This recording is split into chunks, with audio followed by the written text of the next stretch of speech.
Hello everyone, welcome back to Quarantine Chemistry, and in today's lecture we are going to discuss about imperfections or defects in solid. ठीक है, अब ये lecture late क्यों हो रहा है? ये लेट इसलिए हो रहा है क्योंकि आप लोग जो हो पढ़ नहीं रहे हो सही तरीके से. ठीक है, अगर आप लोग जल्दी जल्दी पढ़कर ख़त्म करोगे तो definitely I will be coming up with more lectures, more videos, पर ये ऐसा हो नहीं रहा है because I can see views वो कम होते जा रहे हैं. वो कम इसीलिए हो रहे हैं क्योंकि आप एक ही बार में वीडियो नहीं कर रहे हैं. जब आ रहा है तब you are not doing it. That's why this is happening. And I am gonna start up with the new chapter immediately after this lecture. इसके बाद एक और लेक्चर बचता है इलेक्ट्रिकल प्रॉपर्टीज़ का. Electrical properties I will be doing it definitely but later on. तो be prepared with whatever we have done till now in solid state. तो आज के लेक्चर में we going to discuss about imperfections और defects in solid. तो basically क्या है imperfection? Imperfection का डेफिनेशन सेज कि any departure from perfectly ordered arrangement और constituent particles in crystal is called imperfection और डिफेक्ट. इसका मतलब क्या है बताती हूँ मैं. अब ये सारे कॉइन्स जो आपको दिख रहे हैं 1 रुपये के हैं. ठीक है, तो ये मेरे कॉन्स्टिट्यूएंट पार्टिकल्स हैं और अरेंज्ड है, लेटाइस में वेल अरेंज्ड है. ठीक है, ये जो माचिस की तिल्लियाँ बता रही है कि ये एक दूसरे से जुड़े हुए हैं. समझ में आ रही बात? तो अब मैं माचिस तिल्लिया को हटा देती हूँ, बस आपको ये बताना था कि वो एक दूसरे से जुड़े हुए हैं. तो इम्परफेक्शन कब होगा? जब इस लेटाइस से मैं कुछ भी एक निकाल दूँ. तो जैसे मैंने निकाला आपको दिख रहा है कि यहाँ पर प्लेस वेकेंट हो गई है. समझ में आ रही है बात? क्या हो गया? यहाँ पे प्लेस वेकेंट हो, जो चीज़ यहाँ पर बैठी हुई थी वो निकल गई. तो अब इसके अंदर कुछ डिपार्चर हो गया, कुछ चीज़ निकल गई, राइट. और कितना परफेक्टली अरेंज था. अब यहाँ पर डिसऑर्डरनेस आ गई, कहीं ना कहीं डिसऑर्डरनेस आ गई है ना. समझ में आ रही बात? तो कॉन्स्टिट्यूएंट पार्टिकल्स के साथ कुछ तो हो गया. अब इसको मैं यहाँ पर रख देती हूँ और मैं कुछ एक्स्ट्रा डाल देती हूँ यहाँ पर. अभी भी डिफेक्ट हो गया. उसकी अरेंजमेंट कैसी थी कि 3 इस तरफ, 3 ऐसे हॉरिजॉन्टली, 3 वर्टिकली. ठीक है, और पीछे की तरफ 3 डायमेंशन में इस तरीके से लैटिस जो है बना हुआ है. अब मैंने एक फॉरेन मटेरियल इसके अंदर बीच में डाल दिया. तो आपको दिख रहा है ये 5 रुपये का कॉइन है. ठीक है, ये ज़्यादा बड़ा है 1 रुपये से, ये मैंने डाल दिया. ठीक है, तो अब क्या हो रहा है? अब इसके अंदर वापस से इम्परफेक्शन, डिफेक्ट आ गया है. तो इस तरीके की कुछ डिफेक्ट जो है वो डेवलप हो जा रही हैं. समझ में आ रही बात? तो अगर मैं इसको कंसीडर करूँ, इन एटम्स को, इस कॉन्स्टिट्यूएंट पार्टिकल्स को, ठीक है, तो वो बने हुए हैं अपनी जगह पर और इनके बीच का जो गैप है वो इंस्टरटिशियल है. मतलब क्या है? वहाँ पर जो गैप है, वॉइड बना हुआ है, उधर भी आके कुछ चीज़ें बैठ जाएंगी. तो वो भी एक टाइप का डिफेक्ट हो गया. अगर इससे एक बड़ी चीज़ लाकर मैं रख दूँ, जैसे कि 10 रुपये का कॉइन जो यहाँ पर लाकर मैंने रख दिया, तो अगेन व्हाट इज़ हैपनिंग? एक डिफेक्ट क्रिएट हो रहा है. 1 रुपये से छोटी वाली कोई कॉइन नहीं थी मेरे पास, ये यही साइज़ की है. तो इससे छोटी वाली चीज़ भी अगर आकर बैठ जाए तो वो भी डिफेक्ट हो. तो आपके एक परफेक्टली ऑर्डर अरेंजमेंट में जो भी गड़बड़ हो रही है, जो भी ऊपर नीचे कोई भी चीज़ हो रही है, दैट इज़ योर डिफेक्ट और इम्परफेक्शन इन दैट सॉलिड. समझ में आ रही है बात? राइट. तो अभी क्यों हो रहा है? ये 2 रीजंस की वजह से हो सकता है. एक तो हीट एब्जॉर्ब कर रहा है क्रिस्टल सराउंडिंग से, एक उसकी वजह से हो सकता है. ठीक है, या तो इम्प्योरिटीज़ प्रेजेंट है इस वजह से हो सकता है. तो 2 चीज़ की वजह से ये हो सकता है. तो ये 2 रीजंस डिफेक्ट्स के जो हैं. तो अब यहाँ पर 2 टाइप के डिफेक्ट्स है, एक पॉइंट और एक line. So there are 2 types of defect, point and line defect. When the okay, ये pronunciations बहुत irritating है. When the irregularities exist from the ideal arrangement around a point or an atom in a crystalline substance, the defect is called point defect. कोई भी एक point पर कुछ भी irregularities आ रही हैं, बहुत पेचीदा सा वर्ड है, ठीक है, आ रही हैं, तो वहाँ पर क्या हो रहा है? वहाँ पर आपका पॉइंट डिफेक्ट है. किसी भी एक पॉइंट और एक एटम क्रिस्टलाइन सब्सटेंस में जो भी इरेगुलरिटीज़ आ रही हैं वो आपका पॉइंट डिफेक्ट है. वहीं पर अगर एक कंटिन्यूस लाइन में वो चीज़ हो रही है तो लाइन डिफेक्ट हो जाएगा. जब आपकी irregularities exist from an ideal arrangement in the entire row, एक पूरे रो में, ठीक है, लेटाइस पॉइंट्स के पूरे रो में अगर वो इरेगुलरिटीज़ आ रही हैं तो उसे हम कहेंगे लाइन डिफेक्ट. अब आते हैं पॉइंट डिफेक्ट्स पे. 3 तरीके के पॉइंट डिफेक्ट हैं: स्टोइचोमेट्रिक डिफेक्ट, नॉन स्टोइचोमेट्रिक डिफेक्ट और इम्प्योरिटी डिफेक्ट. एक एक करके हम इसको पढ़ेंगे कि ये क्या होता है. Yes, let's talk about stoichiometric defect. तो स्टोइचोमेट्रिक डिफेक्ट में क्या होता है कि आपके कैटायन इज टू एनायन का जो रेशियो वो होगा सेम. क्या होगा? सेम. नोट डाउन करो, if imperfections in the crystal are such that the ratio between the cation and anion remains the same as represented by the molecular formula। तो अगर molecular formula बोल रहा है 2:2, तो अगर मैं इसमें से एक निकाल लूँ, इसमें से एक निकालो, तो 1:1 हो जाएगा। रेशियो तो सेम है, राइट, 2:4, तो 1:2, तो रेशियो सेम। तो आपका स्टोइचोमेट्रिक डिफेक्ट हो जाएगा ये। स्टोइचोमेट्रिक डिफेक्ट को आप क्या बोलते हो? आप इसको इंट्रिंसिक डिफेक्ट भी बोल सकते हो, थर्मोडायनेमिक डिफेक्ट भी बोल सकते हो, ठीक है। दो टाइप के होते हैं, एक होता है वेकेंसी डिफेक्ट और दूसरा होता है इंटरस्टिशियल डिफेक्ट। ये दोनों डिफेक्ट जो होते हैं वो नॉन आयनिक कंपाउंड के लिए होते हैं। किसके लिए होंगे? नॉन आयनिक कंपाउंड के लिए होंगे। तो वेकेंसी डिफेक्ट के बारे में कुछ पॉइंट्स लिखे हैं। Arises due to absorption of heat from the surrounding. तो जैसे ही हीट एब्जॉर्प्शन की बात आ रही है, तो थर्मोडायनेमिक्स हमने 11th में पढ़ रखा है, 12 HSC बोर्ड को अभी 12th स्टैंडर्ड में होगा। तो एब्जॉर्प्शन ऑफ हीट हो रही है सराउंडिंग से, तो थर्मोडायनेमिक वाला डिफेक्ट है। अब इसमें क्या हो रहा है? डिक्रीज इन डेंसिटी हो रही है। अब डिक्रीज इन डेंसिटी इसलिए हो रही है क्योंकि यू कैन सी कि अगर वॉल्यूम इतना है इसका, राइट, और उसमें से आप कोई दो चीज़ वेकेंट कर दो, जैसे कि यहाँ पे मैंने प्लस माइनस लिख रखा है सिर्फ ये बताने के लिए कि यहाँ पे कोई चीज़ बैठी, यहाँ पे कोई चीज़ बैठी है, ठीक है। नॉन आयनिक कंपाउंड है, कम्प्लीटली नॉन आयनिक कंपाउंड है, ठीक है। तो मैं क्या बता रही हूँ, यहाँ पर आ जाते हैं वेकेंसी डिफेक्ट, जो कि मैंने पहले भी डिस्कस कर रखा है, राइट। इसको मैं अलग तरीके से अरेंज कर दूँ। So you can see vacancy defect में क्या होगा, एक चीज़ मैंने यहाँ से निकाल दी और एक चीज़ मैंने यहाँ से निकाल दी। तो अब यू कैन सी कि वॉल्यूम कितना था उसका, वॉल्यूम इतना था, राइट। कितने फिट हो सकते थे इसके अंदर? इसके अंदर फिट होने के लिए 9 फिट हो सकते थे, बट अभी कितने निकल के? 2, मतलब 2 मास जो उसके कम हो गए, मास जो है डिक्रीज़ हो गया, वॉल्यूम जो है एज इट इज़ है, तो डेंसिटी डेफिनेटली डिक्रीज़ हो जाएगी। समझ में आ रही बात?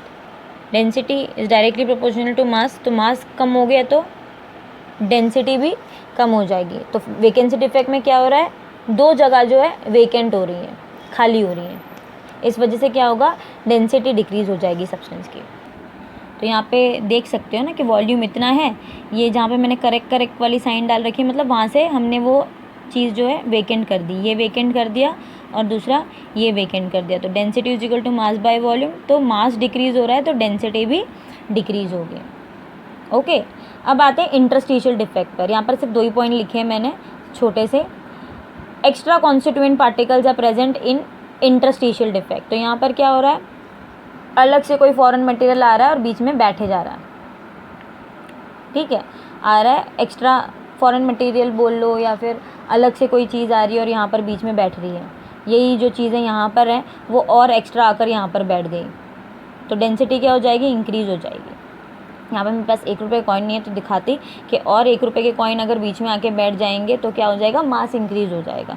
तो ये जो बीच के स्पेसेस हैं यहाँ पर आकर एक्स्ट्रा चीज़ आकर बैठ रही है, तो मास इंक्रीज़ हो रहा है तो डेंसिटी भी इंक्रीज़ होगी। Vacancy and interstitial is seen in non ionic. अब हम आते हैं आयनिक कंपाउंड्स के लिए कौन से डिफेक्ट हैं।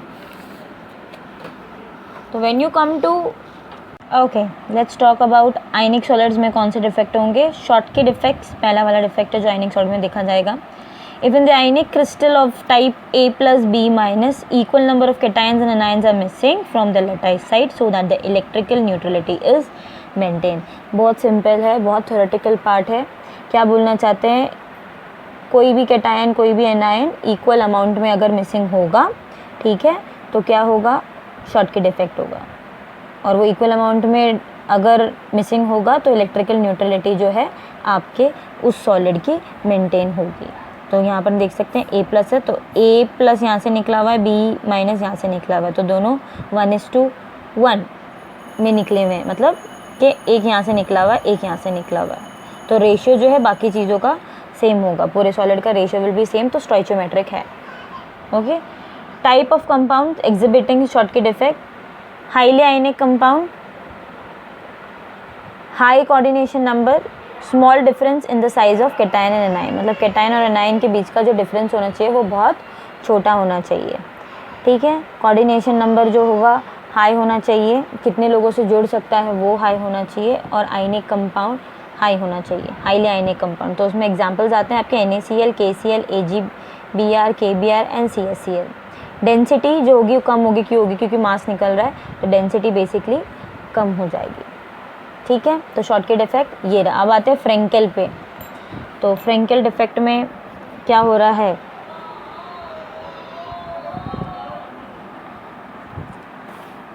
if an ion is missing from its lattice site and it occupies the interstitial site, electrical neutrality as well as the stoichiometry of the compound are maintained. मतलब कि अपनी जगह से निकल के बीच में जो खाली जगह बचती है वॉइड वाली, वहाँ पर जाकर ये बैठा हुआ है. फ्रेंकेल डिफेक्ट में सिर्फ इतना ही है. शॉर्टकी में क्या हो रहा था, अपनी अपनी जगह को छोड़कर चले गए, वैकेंसी आ गई उसके अंदर, ठीक है. पर ये आयनिक कंपाउंड की बात हो रही है तो उसका नाम शॉर्टकी डिफेक्ट है और दोनों इक्वल अमाउंट में निकले हुए हैं.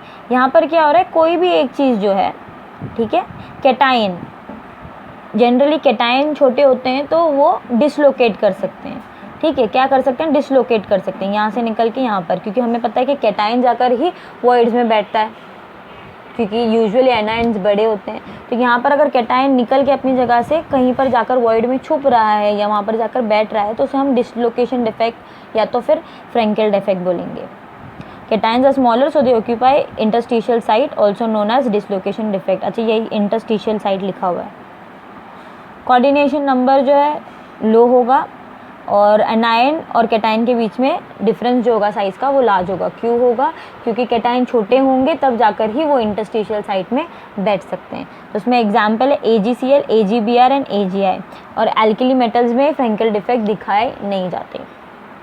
आयनिक solids which show both Schottky and Frenkel, that is AgBr. ये क्वेश्चन है जो एग्जाम में आता है, काफ़ी टाइम तक आता है कि ऐसा कोई सॉलिड बताओ जो शॉर्टकी और फ्रेंकेल दोनों दिखाते हैं, तो AgBr. डेंसिटी रिमेन्स अनचेंज्ड, क्योंकि मास निकला पर वहीं पर जाकर बैठा है. फ्रेंकेल में डेंसिटी इज़ अनचेंज्ड पर शॉर्टकी में डेंसिटी के अंदर चेंज है. अब कॉन्सिक्वेंसेस देखते हैं शॉर्टकी और फ्रेंकेल के. तो कॉन्सिक्वेंसेस क्या है, conduct electricity to small extent because ion moves from lattice site to hole, it creates new hole moves across the crystal which results more the charge in the which moves the charge in the opposite direction. तो अभी basic point was this कि electricity conduction जो है दोनों में कम है. समझ में आई बात, okay. Due to presence of holes the stability of the crystal decreases, क्योंकि होल जो हो जाते हैं उसमें तो स्टेबिलिटी जो है क्रिस्टल की, ऐसे अभी कोई चीज़ प्रेजेंट है तो वो एक दूसरे से बॉन्डेड है तो वो अपने आप को मेंटेन करके रखती है, राइट. पर अगर कहीं से कोई चीज़ निकल जाए, छूट जाए, तो वहाँ पर क्या होगा, वहाँ पर लूज़ हो जाएगा ना वो कंपाउंड, इसलिए स्टेबिलिटी क्या हो जाएगी, वो डिक्रीज हो जाएगी. In Frenkel defect, similar charges come close increases dielectric constant of the crystals. Dielectric मतलब इंसुलेटर्स या जिसकी कंडक्टिविटी जो इलेक्ट्रिकल कंडक्टिविटी वो लो है. अब आते हैं नॉन स्टोइचोमेट्रिक डिफेक्ट पे. Non stoichiometric defect, ratio of cation to anion become different from that indicated by the ideal chemical formula. The defects are non-stoichiometric. मतलब कि अब रेशियो जो है कैटायन एनायन का वो अलग हो जाता है, जो स्टार्टिंग में है, ठीक है. डिफेक्ट के आने की वजह से क्या हो जाता है, वो हिल जाता है, ख़राब हो जाता है. एक्सेस ऑफ मेटल और excess of non metal. Metal excess की बात करते हैं, दो टाइप के हैं. Anion vacancy, negative ion missing from its lattice site leaving hole which is occupied by an electron. Electrical balance maintained. Site containing electron in anion vacancies that are known as F center. F stands for FAV, जो कि Germany में, German language में उसका मतलब होता है colour. It is similar to Schottky defect. तो यहाँ पर एनायन वैकेंसी में क्या हो रहा है, आपका जो B है, लाइक A+ और B- था, तो जो एनायन है, ठीक है, वो निकल जा रहा है और जब वो निकल रहा है तो उसकी जगह पर क्या आकर बैठ रहा है, इलेक्ट्रॉन आकर बैठ रहा है. क्या आकर बैठ रहा है, इलेक्ट्रॉन आकर बैठ रहा है. So negative ion missing from its lattice side leaving hole. तो अब यहाँ पर क्या है, होल है और which is occupied by an electron.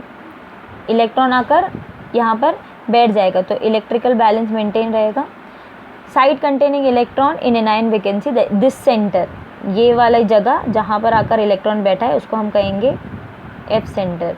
और ये सेंटर जो होगा, ठीक है, that will be responsible for colour of the compound. ठीक है. अब आते हैं एक्स्ट्रा कैटायन पर. तो हमने एक्स्ट्रा एनायन वैकेंसी देख लिया, extra cation interstitial site. Now this is caused by extra cation occupying the interstitial site. मतलब एक फ्रेंकेल में कैसा था कि कैटायन अपनी जगह से निकल कर वहीं पर उसके आजू बाजू इर्द गिर्द बैठ गया, तो यहाँ पर क्या है, caused by extra cation occupying the interstitial site. Electrical neutrality is maintained by an electron present in another interstitial site. This defect is similar to Frenkel defect and is found in crystal having Frenkel defect. तो जिसके अंदर फ्रेंकेल defect होगा उसके अंदर ये वाला जो defect है मेटल एक्सेस वाला, एक्स्ट्रा केटायन वाला, वो एग्जिस्ट होगा। तो यहाँ पर एग्जांपल है, जिंक ऑक्साइड को अगर आप हीट करो तो वो it loses oxygen and turns yellow. तो ऑक्सीजन लूज हो गया यहाँ पर, Zn2+, राइट। तो 2 इलेक्ट्रॉन यहाँ पर एक्सेस में, समझ में आ रही बात। तो ये एक्सेस Zn2+ जो है उसने तो जाकर वो साइट ऑक्यूपाई की है, राइट, और ये जो एक्स्ट्रा इलेक्ट्रॉन है वो भी जाकर वेकेंट वाली पोजीशन पे बैठे हैं। तो the excess of Zn2+ ion thus form gets trap into the vacant interstitial site and the electrons in the neighbouring interstitial. तो आपको दिख रहा है, तो Zn जो निकला था एक्सेस में वो यहाँ पर आकर बैठ गया।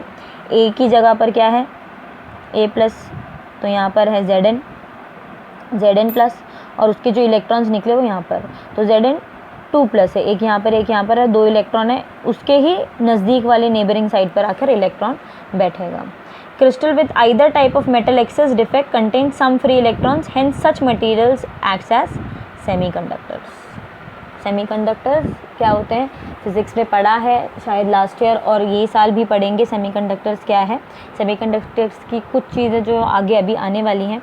तो बेसिकली क्या कह रहा है, क्रिस्टल जिसमें ये मेटल एक्सेस वाले डिफेक्ट होते हैं, एनायन वैकेंसी में भी आपने देखा कि इलेक्ट्रॉन है, एक्स्ट्रा केटाइन इंटरस्टिशियल साइट में भी आपने देखा कि इलेक्ट्रॉन्स मौजूद हैं, ठीक है। तो metal excess defect contain some free electrons, इसीलिए इस कैसे एक्ट करेंगे ये सेमीकंडक्टर्स। अब आते हैं मेटल डेफिशिएंसी पे। This defect occurs when metal show variable valency in its transition metal. This defect is usually occurs due to missing of cation from its lattice site and the presence of the cation having higher charge +2 instead +1 in the adjacent lattice। तो यहाँ पर क्या हो रहा है, once again if you read this you'll understand। तो basically क्या हो रहा है यहाँ पर कि आपका जो लेटाइस है, राइट, उसके अंदर वेरिएबल वैलेंसीज आपको दिखाई देगी, वेरिएबल वैलेंसीज आपको दिखाई देगी, जिसमें आप देख रहे हो कि कैटायन निकला, जो साइड से वो निकला, ठीक है, वहाँ पर हायर चार्ज वाला जो कैटायन है वो उसके एडजेसेंट लेटाइस पर बैठा हुआ है। This defect is usually occurs due to the missing of cation from its lattice site and the presence of the cation having higher charge in the adjacent lattice. तो अगर +2 वाला बैठेगा +1 की जगह, एग्जाम्पल्स क्या है, FeO, FeS and NiO। Let's see it using a diagram. So example, 2 monovalent cations are replaced by 1 divalent cation to maintain electrical neutrality. Due to metal deficiency, compounds obtained are non-stoichiometric. तो you can see कि यहाँ पर क्या हो रहा है, यहाँ से एक कैटायन निकला A+ और B- वाला ही एग्जाम्पल हम कंसिडर कर रहे हैं। तो यहाँ से एक A+ निकला, तो यहीं पर यू कैन सी, गौर से देखो तो A2+ लिखा है। क्या लिखा है, A2+। तो एक मोनोवैलेंट निकला है यहाँ से, तो यहाँ पर दूसरी जगह पर एडजेसेंट पोजीशन पर ही कहीं पर क्या बैठा है, A2+ बैठा हुआ है, ठीक है। तो बेसिकली क्या हो रहा है कि 2 जगह से A+ निकलेंगे और उनके एडजेसेंट में A2+ वाला आकर बैठेगा ताकि इलेक्ट्रिकल न्यूट्रलिटी मेंटेन रहे। तो यहाँ पर एग्जांपल FeXO, तो X एक्चुअली क्या चाहिए, FeO चाहिए, पर X का वैल्यू क्या है, 0.93 to 0.96। So this is non stoichiometric. अब बात करते हैं इम्प्योरिटी डिफेक्ट की। तो इम्प्योरिटी डिफेक्ट में क्या होगा, defect, these defect arise when foreign atoms are present at the lattice site in place of host atom और at the vacant interstitial site. तो स्टील, उसके अंदर कार्बाइड ऑफ आयन होते हैं, carbon atoms are present in the interstitial site. तो impurity defect का मतलब यही है कि कोई भी वेकेंट साइट मिल गई है तो कोई दूसरी चीज़ आकर वहाँ पर बैठ गई है, समझ में आ रही है बात। तो यहाँ पर एक वेकेंट साइट है, तो उसकी जगह पर आकर क्या बैठा है, Sr2+। ये example you can see, right. तो यहाँ पर दिख रहा है स्ट्रॉन्टियम जो है Na की जगह पर आकर यहाँ पर बैठा है। तो ये एक फॉरेन मटेरियल है, NaCl की चीज़ चल रही है और उसके बीच में आकर स्ट्रॉन्टियम Na की जगह लेकर बैठा हुआ है, दिख रहा है। Now will talk about doping. Doping क्या है, सेमीकंडक्टर्स चैप्टर फिजिक्स में आप पढ़ेंगे। बहुत अच्छे से डोपिंग क्या होता है, तो बेसिकली डोपिंग का मतलब है कि आप कोई भी इम्प्योरिटी जो है आपकी क्रिस्टलाइन सब्सटेंस में डाल रहे हैं और उसकी प्रॉपर्टीज़ को चेंज कर रहे हैं। क्या करें, उसकी प्रॉपर्टीज़ को चेंज करें, तो जो इम्प्योरिटी आप डाल रहे हैं उसको आप डोपेंट बुलाओगे, ठीक है। तो impurity defects in ionic solid, impurities are introduced by adding impurities of ions. If impurities ions are in different valence state from that of the host ion, vacancies are created. Molten NaCl containing little strontium, जो कि अभी हमने पीछे देखा, as impurity and allowed to cool. At some laticides Na plus ions are substituted by strontium ions, जो कि now we have seen कि Na plus की जगह पर strontium ion जाकर बैठा था. For every strontium ion thus introduced, 2 Na plus ions are removed. तो वहाँ पर एक Na प्लस वेकेंट आपको दिखा है जो कि एडजेसेंट पर है, वहीं पर नीचे अगर आप लेटाइज बनाते जाए तो यू कैन शो कि एनीवेयर एक और Na आयन जो है आप निकाल दो।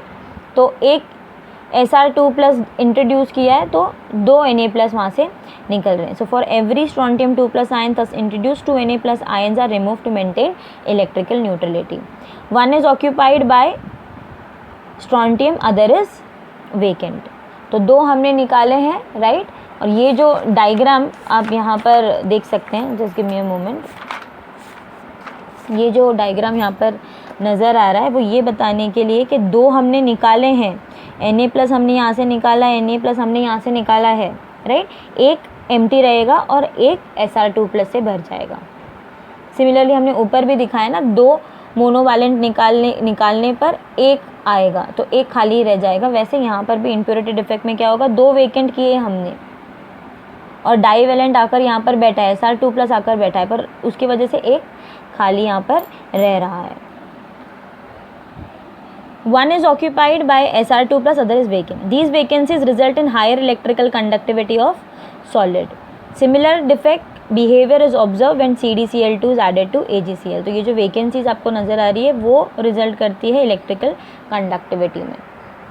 Now impurity defect in covalent solids. Covalent solids such as silicon or germanium, group 14 elements which have 4 valence electrons. The impurity added may be of element which may have more than 4 electrons or which may have less than 4 electrons. तो अगर group 15 के elements की बात करें तो उनके पास 5 valence electrons होते हैं, वहीं पर अगर आप ग्रुप 13 एलिमेंट्स की बात करो तो 3 वैलेंस इलेक्ट्रॉन्स होते हैं, ठीक है। बोरॉन, एल्यूमिनियम, गैलियम, तो 3 वैलेंस इलेक्ट्रॉन्स होते हैं। तो thus impurities added may be electron rich और इलेक्ट्रॉन डेफिसिट।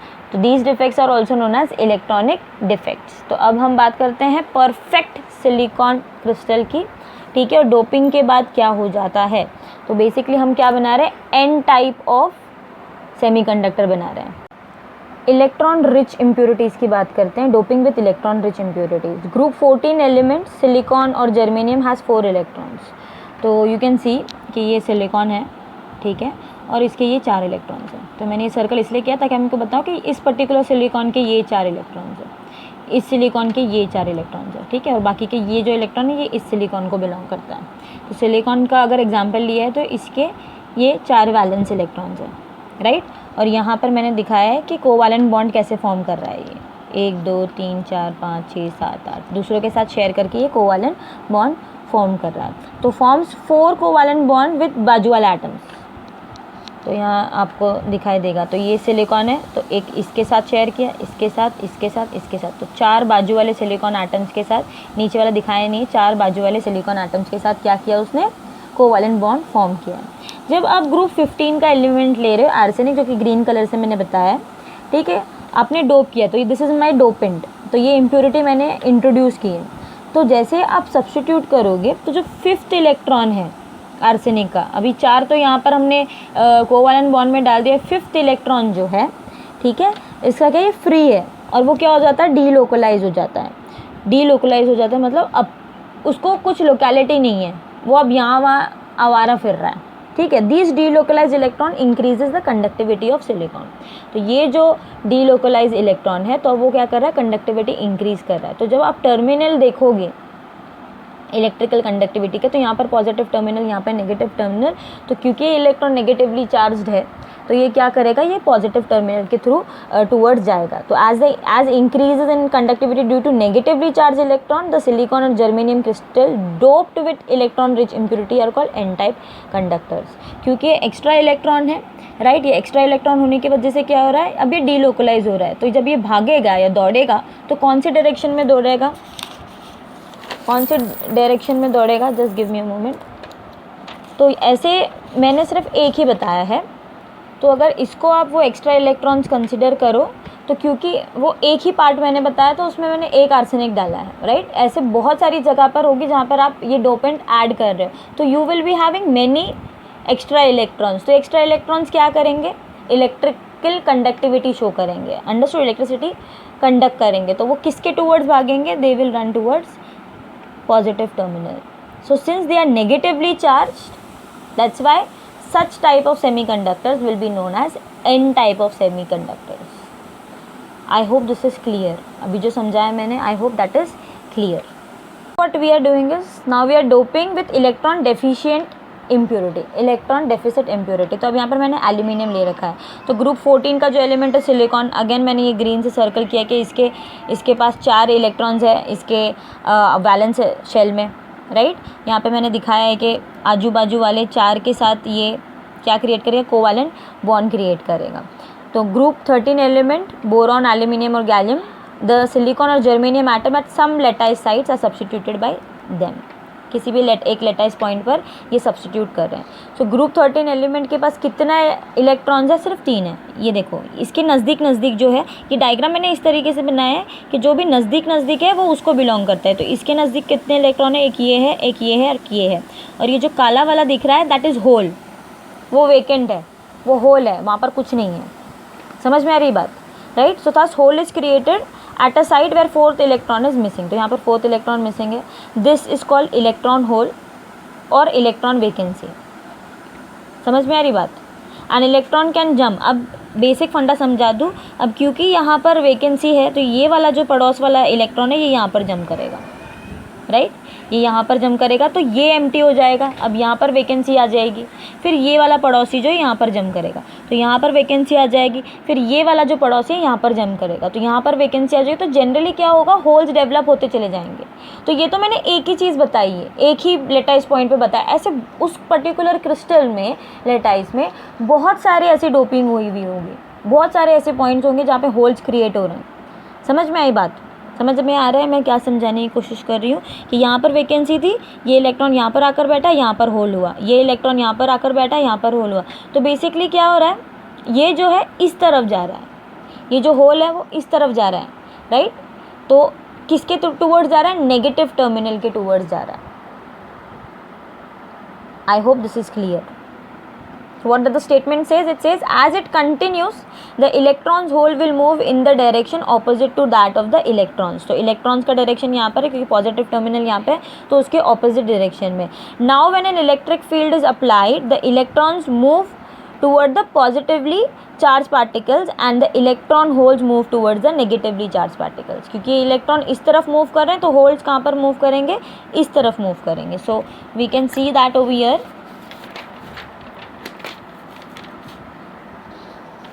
हम यहाँ पर देख सकते हैं कि ये नेगेटिव टर्मिनल है और ये पॉजिटिव टर्मिनल है क्योंकि इलेक्ट्रॉन का फ्लो इस डायरेक्शन में है तो होल क्या चले जाएंगे, होल्स यहाँ पे इस डायरेक्शन में क्रिएट होते हुए चले जाएंगे. So now when the electric field is applied, electron moves towards the positively charge terminal and the electron holes move towards negatively charged plate.